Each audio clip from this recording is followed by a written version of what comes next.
Salve, minha gente. O vídeo de hoje eu quero bater um papo com vocês acerca de um tema muito interessante. O que te leva a estudar as línguas originais? E por que que eu estou aqui gravando esse vídeo e tal? É, Sentado aqui pensando no que eu ia gravar, me veio essa ideia. Falar, ó, bate um papo com os inscritos do seu canal, ou com quem for assistir. Se for a primeira vez que você me assiste, se inscreve, por favor. Mas o que te leva a estudar as línguas originais? Se você já estuda, então diga para mim aqui, comenta aqui. Se você não estuda, o que te levaria? Mas eu vou tentar compartilhar com vocês algumas coisas aqui, não muito, mas algumas coisas que eu acho que são relevantes para te fazer continuar estudando ou não. E um pouco do que me levou, né? O que eu já algumas vezes já contei aqui a minha caminhada do porquê. Mas eu vou tentar fazer uma explicação por um outro ângulo que talvez eu não tenha feito. Então, acompanhe esse vídeo até o final, você já sabe. Todo mundo aqui sabe que na descrição do vídeo você encontra o curso de Teologia Pagamento Único, na página inicial também. Caso queira falar comigo no meu Instagram, se encontra o meu telefone, então tá fixado aqui. E é isso, tá? Então vamos bater esse papo. Eu sei que a grande maioria das pessoas elas vão para a igreja por alguns motivos. Quais deles? Conversão, né, se encontrava num momento de dificuldade espiritual, financeira, emocional, alguém convidou e foi para a igreja. No outro caso, a pessoa ela estava até tendo uma vida boa, tranquila, mas ela falou, pô, eu preciso buscar Deus, né? E foi para a igreja. Né?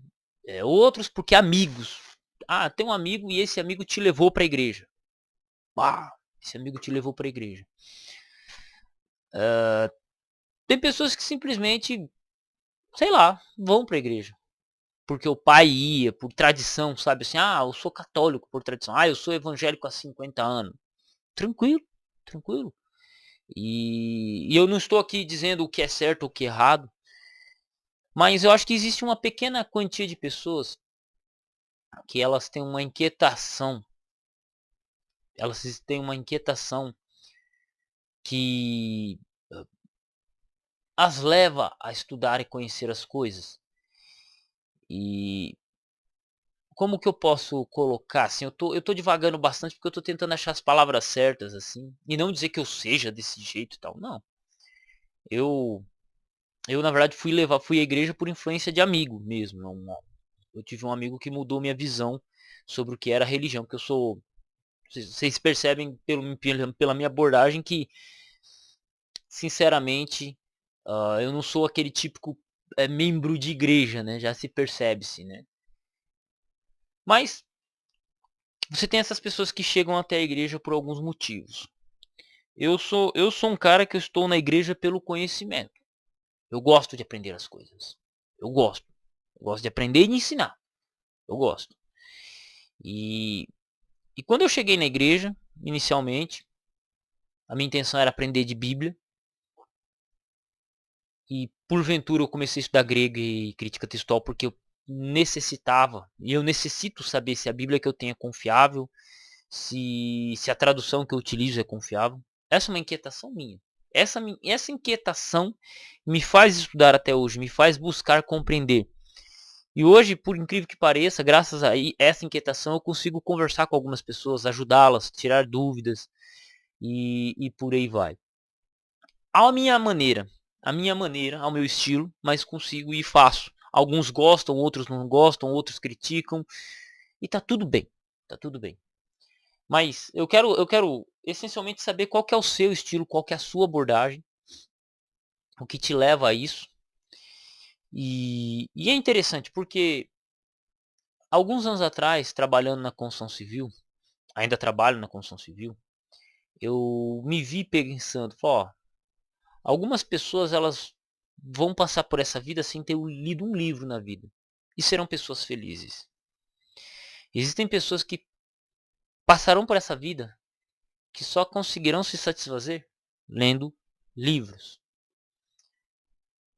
Porque eu tenho um exemplo de algumas pessoas na minha vida que literalmente elas não leem um livro e são pessoas felizes, levam suas vidas, não são pessoas que Cada um tem sua inquietação. Isso é uma coisa, acho que muito única, muito individual e que não dá para forçar. Por exemplo, eu não vou condenar um canela de fogo que só queira falar de cura e prosperidade, não gostar do meu canal. Não vou condenar ele, porque o assunto aqui é diferente.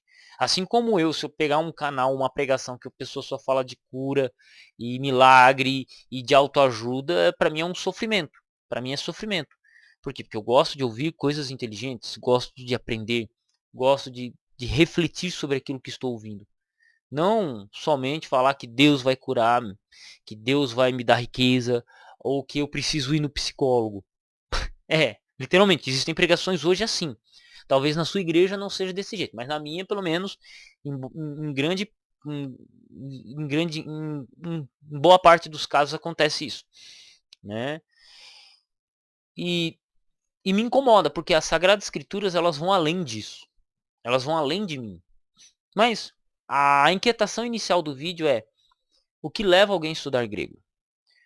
Eu já vi muita gente nesses 10 anos, mais de 10 anos estudando grego e no canal do YouTube aqui já são pelo menos 8 anos enquanto eu gravo esse vídeo, desde final de 2015, início de 2016, mas 2016 mais firme. Desde 2016 eu já vi muita gente começar a estudar grego e não terminar, começar e parar. Já vi muita gente. E eu no começo eu me incomodava porque eu achava que era comigo, mas não. É a inquietação. É a inquietação que essas pessoas têm. Às vezes a pessoa ela acha bonito, acha legal. Oh, o cara lá falando de grego, vou estudar grego. Mas ela não tem a inquietação que a leve, ou a disposição que a leve a estudar com garra, com aquele pique que te leva mais longe, né? Então, eu entendi que o que molda, o que faz as coisas andarem é a inquietação. Se você não tiver inquietação, esquece. E que tipo de inquietação é essa? Um traço de perfil que eu percebi em todo mundo que estuda grego são pessoas que inicialmente elas não foram por onda, elas viram, ficaram fascinadas e buscaram esse conhecimento e pagaram esse preço. Pagaram esse preço e se inquietaram, porque às vezes alguém falou que a Bíblia foi mal traduzida, ou alguém mostrou, olha que legal isso aqui, ou ela olhou em duas traduções, e isso foi a centelha que começou a pegar fogo e não parou mais. Foi a centelha de ignição que fez a pessoa começar e não parar mais. Então muito relevante essa cena, é muito legal, porque como que eu posso dizer? Eu só quero saber qual que é a sua inquietação para eu poder trabalhar melhor isso, tá? Mas é engraçado que se passaram tantos anos, eu já estudei outros assuntos, tenho estudado um pouco mais de história do Império Romano nos últimos meses, fui um pouquinho mais devagar na questão no canal aqui mesmo de falar de questões de grego, mas sempre tratando a questão da educação porque eu tenho me preparado para migrar para o sistema educacional, para tentar dar aulas no sistema público de São Paulo. Tô nessa correria, mas como tá muita mudança, muito negócio doido, tá difícil por enquanto. Mas eu tô nesse processo. Mas mesmo assim, quando eu olho para o que me fez estudar muitos anos atrás o grego, eu percebo que ainda é o mesmo. É claro que eu tenho outras preocupações no momento, né? Sempre estou lendo meu texto grego, sempre olhando, comparando, respondendo alguém, dando uma explicação, mas estou sempre ali. E, e é isso, é isso. Então, quando eu olho e vejo que alguém quer começar a estudar grego, eu penso, será que essa pessoa hoje tem as centelhas, tem aquilo que a motiva certo? Será que ela tem a inquietação certa? Porque assim, eu não tenho inquietação nenhuma para estudar teologia sistemática, porque meu interesse não é a doutrina, meu interesse é o texto. Porque da onde que a gente tira a doutrina? Do texto. Se eu não tenho certeza do texto, da onde que eu vou tirar a doutrina? A lógica é simples, né?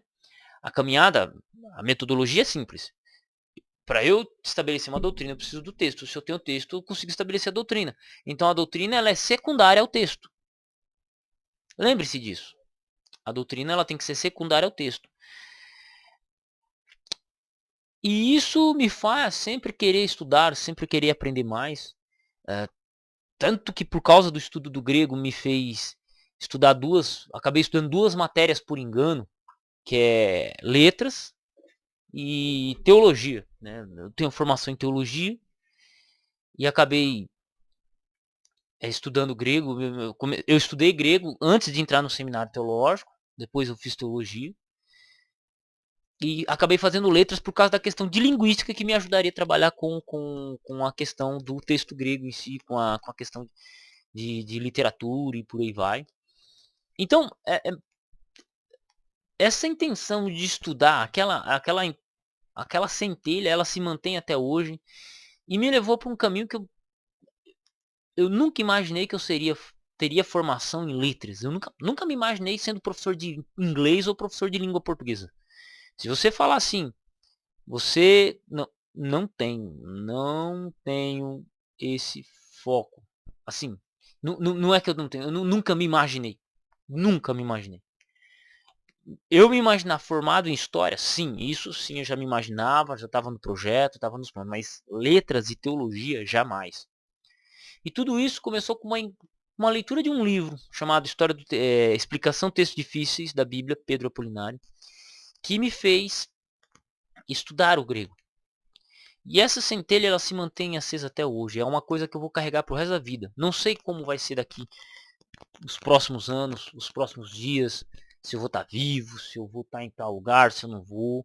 Mas essa centelha, ela permanece e eu tenho certeza que ela vai permanecer viva por muito tempo.